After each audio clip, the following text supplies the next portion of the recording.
जमजम एक ऐसा पानी है जो धरती पर मौजूद हर पानी से अलग है और यह पानी एक जगह के अलावा कहीं भी नहीं पाया जाता।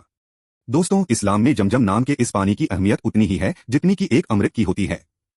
वहीं कई लोगों के मन में यह सवाल रहता है कि आखिर यह पानी कहां से आया, क्यों यह धरती पर मौजूद सभी पानियों से अलग है। तो दोस्तों, आज की इस वीडियो में हम आपको इन्हीं सवालों से पर्दा उठाने की कोशिश करेंगे। दोस्तों, इस बात में कोई शक नहीं है कि आज इस्लाम दुनिया का सबसे तेज बढ़ता हुआ धर्म है। साथ ही इस्लाम आज दुनिया का दूसरा सबसे बड़ा धर्म भी है और इसमें ऐसी कई कहानियां हैं जो आपने सुनी होंगी। उसी में से एक है जमजम का पानी। ऐसा कहा जाता है कि हजारों सालों पहले पैगंबर इब्राहिम अपनी पत्नी हाजरा और अपने बेटे हजरत इस्माइल को अल्लाह के दिए हुए हुक्म का पालन करते हुए मक्का के रेगिस्तान में छोड़कर चले गए। बेटे इस्माइल को जब प्यास लगी तो रेगिस्तान में दूर दूर तक पानी की एक भी बूंद दिखाई नहीं दे रही थी।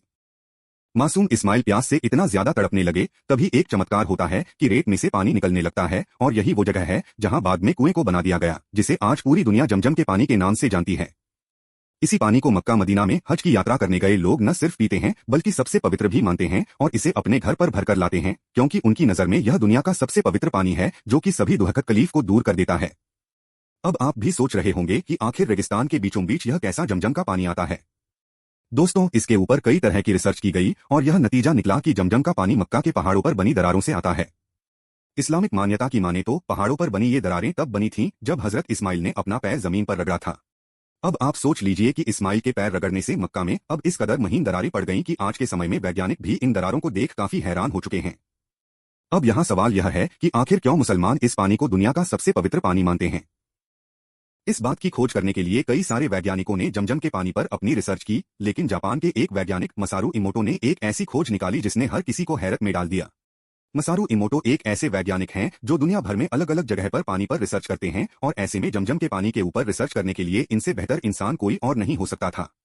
जब इन्होंने जमजम के पानी को लिया तो उस पर काफी लंबे समय तक उन्होंने अपनी रिसर्च की और यह रिसर्च इसलिए लंबे समय तक चली क्योंकि मसारू इमोटो यह समझ नहीं पा रहे थे कि आखिर यह पानी है कैसा। इस तरह का पानी उन्होंने आज से पहले कभी नहीं देखा था। इनका कहना है कि जमजम के पानी के पार्टिकल माइक्रोस्कोप से ही नहीं देखे जा सकते। जमजम का पानी इतना ज्यादा ताकतवर है कि इसके पार्टिकल्स को देखने के लिए और उसके क्रिस्टल्स बनाने के लिए जमजम पानी की एक बूंद को नॉर्मल पानी की 1000 बूंदों के साथ मिलाना होगा, तब जाकर इसके पार्टिकल्स माइक्रोस्कोप से देखे जा सकते हैं और इसके क्रिस्टल बनाए जा सकते हैं। मसारू इमोटो एक और हैरान कर देने वाला खुलासा ही करते हैं। इनका कहना है कि जब जमजम के पानी की मात्र एक बूंद को नॉर्मल पानी के हजारों बूंद से मिलाया जाता है तो हजारों बूंदों में भी वो गुण आ जाते हैं जो जमजम के पानी की एक बूंद में होते हैं। अगर हम इस जापानी वैज्ञानिक की माने तो इनके हिसाब से जमजम का पानी किसी चमत्कार से कम नहीं है। अब अगर हम किसी नॉर्मल पानी के क्रिस्टल बनाएं तो उसकी बनावट अलग ही होगी, लेकिन जब मसारू इमोटो ने जमजम के पानी से क्रिस्टल बनाए तो वह पूरी तरह से दंग रह गए, क्योंकि इस पानी से बनने वाला हर एक क्रिस्टल एक ही तरह का था। इतना ही नहीं, जमजम के पानी से बनने वाला क्रिस्टल नॉर्मल पानी से बनने वाले क्रिस्टल के मुकाबले बहुत ही ज्यादा खूबसूरत भी बनता है। दोस्तों, जमजम का पानी इस दुनिया का एकमात्र ऐसा पानी है जो कभी खराब नहीं होता और ना ही इसमें किसी प्रकार के बीमार करने वाले कीड़े कोड़े पनपते हैं। आमतौर पर दुनिया भर में जितने भी कुएं हैं उनमें काई जमने लगती है, लेकिन जमजम का कुआं एकमात्र ऐसा कुआं है जिसमें आज तक कोई काई नहीं जमी है। यहाँ तक कि ऐसा भी कहा जाता है कि जमजम का पानी भूखों के लिए खाना है और बीमारियों के लिए दवा है।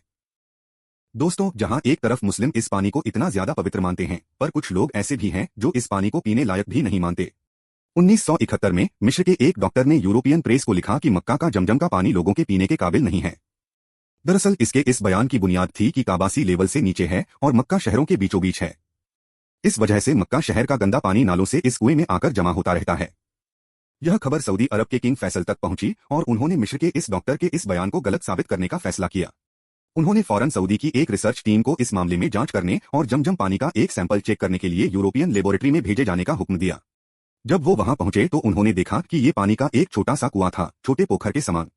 ये कुआं हर साल लाखों गैलन पानी हाजियों को देता है और ये सिलसिला तब से चालू है जब से ये वजूद में आया, यानी कि कई शताब्दियों पहले हजरत इब्राहिम के वक्त से। उन्होंने अपनी खोजबीन शुरू की और कुएं को अच्छे से समझने की कोशिश की। उन्होंने कुएं की गहराई मापने के लिए एक शख्स को पानी में उतार कर भी देखा। उन्होंने देखा कि पानी की सतह उसके कंधों से थोड़ा ऊपर ही थी। उस शख्स की ऊंचाई तकरीबन 5 फीट 8 इंच थी।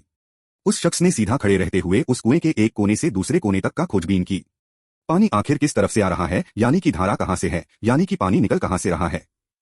उसे अभी पानी में डुबकी लगाने की इजाजत नहीं थी, इसलिए उसने बताया कि पानी किस जगह से निकलता है उसे अभी समझ में नहीं आया, इसलिए उन्होंने दूसरा आइडिया सोचा।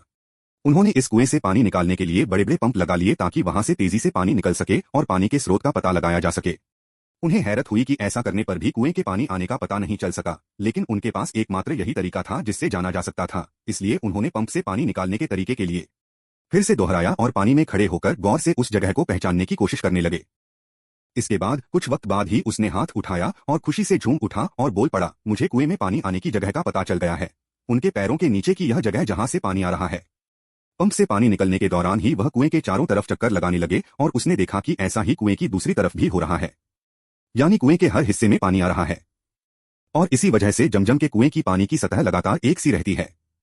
इस तरह उसने अपना काम पूरा किया और यूरोपियन लेबोरेटरी में जांच के लिए भेजने के लिए सैंपल भी ले आया।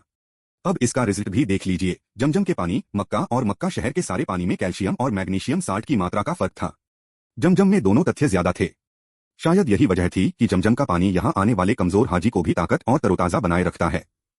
अहम बात यह थी कि जमजम के पानी में पाया जाने वाला फ्लोराइड अपना अहम असर रखता है। यह फ्लोराइड कीटाणुनाशक होता है और इस तरह मिस्र के डॉक्टर का जमजम के बारे में फैलाया गया प्रोपेगंडा गलत साबित हुआ।